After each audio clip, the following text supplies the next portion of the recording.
नमस्कार, मैं आफाक सर।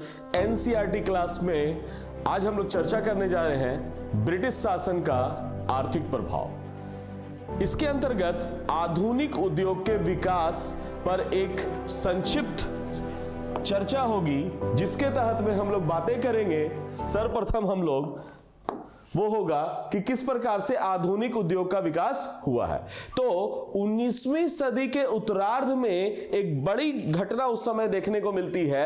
भारत में मशीनों का इंट्रोडक्शन यानी इंट्रोड्यूस किया जाना, यानी मशीनीकरण की शुरुआत हो गई। यानी भारत में बड़े पैमाने पर मशीन आधारित उद्योग आ गया।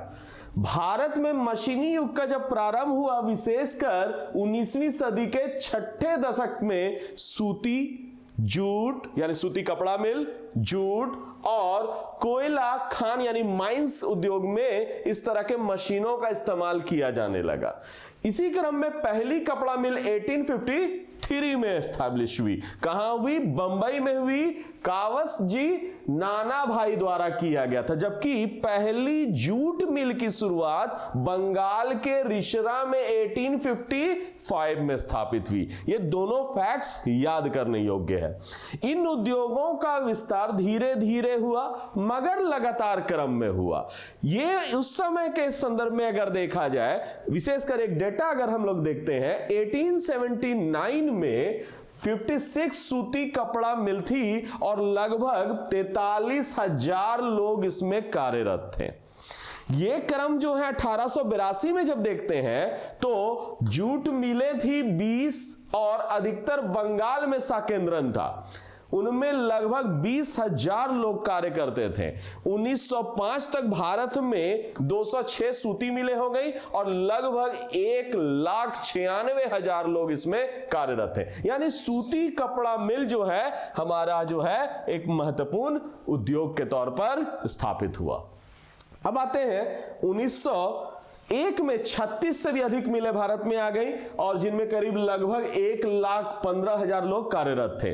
कोयला खान के संदर्भ में अगर देखा जाए तो 1906 में करीब 1,00,000 लोगों को रोजगार मिला। यानी इतनी बड़ी संख्या में उस दौर में जो है रोजगार देने वाला उद्योग बन गया। अगर इंजीनियरिंग उद्योग की बात किया जाए तो 19वीं शताब्दी के उत्तरार्ध और 20वीं सदी के शुरू में अगर बात किया जाए तो कपास की ओटाई, चावल का, आटे का, इमारती लकड़ी का, चमड़े का, शोध वाला, ऊनी कपड़े का कारखाना, कागज, चीनी मिल, लोहा, इस्पात के कारखाने, नमक, अभ्रक, ये सोरा, ये सब चीजों का उद्योग भारत में प्रगति पर बढ़ गए, यानी निरंतर आगे बढ़ते चले गए। 20वीं सदी के चौथे दशक में सीमेंट, कागज, दिया सलाई, चीनी, शीशा उद्योग विकसित हुए। मगर इन सब उद्योगों का विकास बहुत हद तक जितना होना चाहिए था उतना नहीं हुआ। चूंकि औपनिवेशिक काल है, विकास जो है पूरे तौर पर नहीं देखने को मिलता है। अधिकतर आधुनिक भारतीय उद्योग पर ब्रिटिश पूंजी का स्वामित्व या नियंत्रण था। यही मेन रीजन है, क्योंकि इस उद्योग को ब्रिटिशर्स का पैसा लगा हुआ था और ब्रिटिशर्स का पैसा लगने के कारण इसका अधिकतम लाभ और दोहन करना वो जानते थे। पूंजीपति जो है वो एक ही कार्य करना जानते हैं, अधिक से अधिक मुनाफा कमाना जानते थे। तो पूंजीपति, विदेशी पूंजीपति जो है भारतीय उद्योग में ऊंचे मुनाफे की संभावना के कारण ज्यादा से ज्यादा आकर्षित होते चले गए, जिसके कारण इन उद्योगों को वो अपने स्तर से डेवलप करते चले गए। श्रम अत्यंत चूंकि भारत में सस्ता था उस दौर में, आपको पता ही होगा, सस्ते दर पर उपलब्ध थे और इसी कारण से वो भारत में उद्योग लगाना चाहते थे और यहां का तैयार माल जो है पड़ोसी देशों में वो भेजना चाहते थे। यानी एक्सपोर्ट भी उनका पर्पस था। एक पर्पस तो भारत में मार्केट भी का भी होना था। अब इसके अलावा आते हैं हम लोग चाय, जूट, मैग्नीज, अनेक भारतीय उत्पादों के लिए सारे संसार में बना बनाया बाजार था।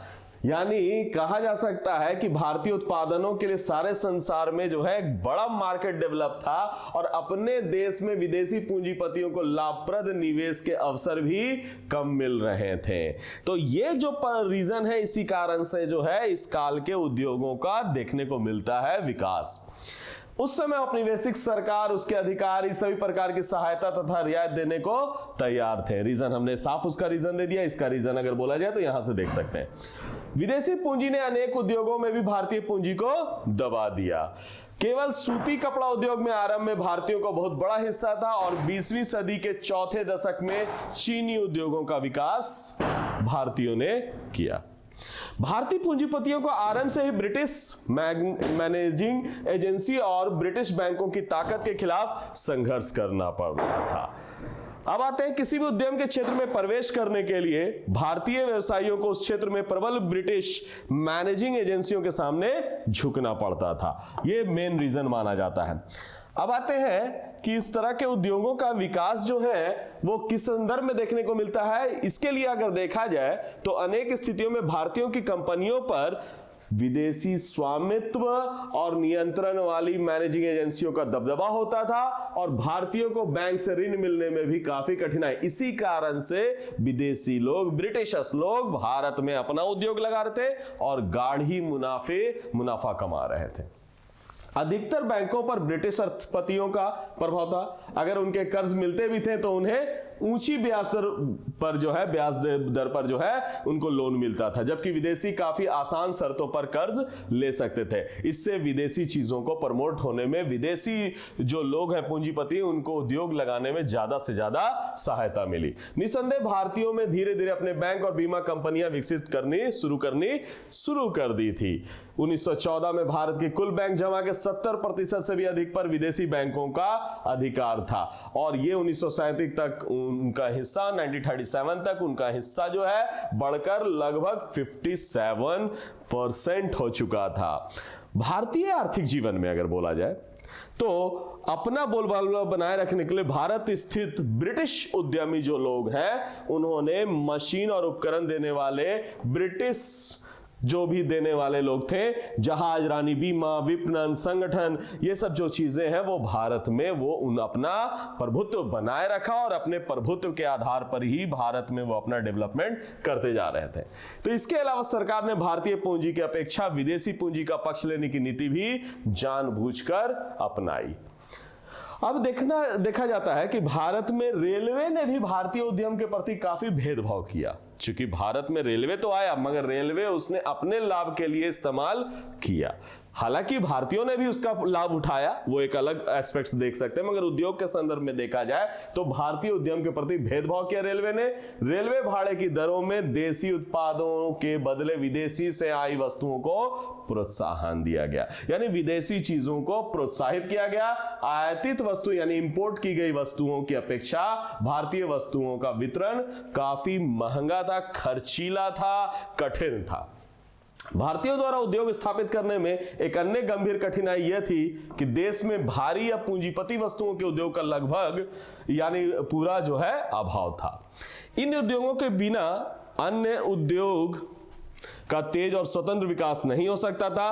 विशेषकर लोहा, इस्पात और उत्पन्न करने वाली मशीन बनाने के लिए भारत के पास बड़े संयंत्र नहीं थे उस दौर में, जिसके कारण भारत का विकास जो है भारतीयों के द्वारा नहीं हो पा रहा था।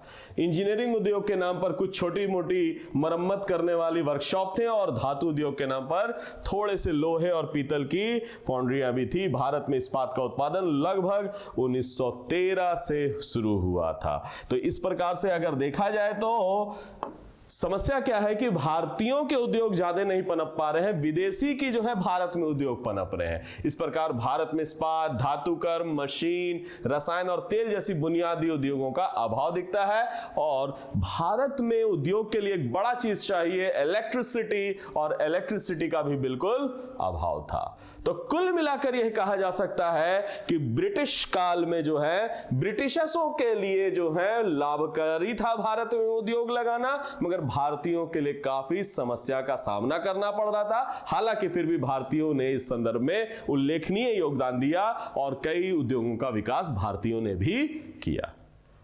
तो आज का लेक्चर यहीं तक, धन्यवाद।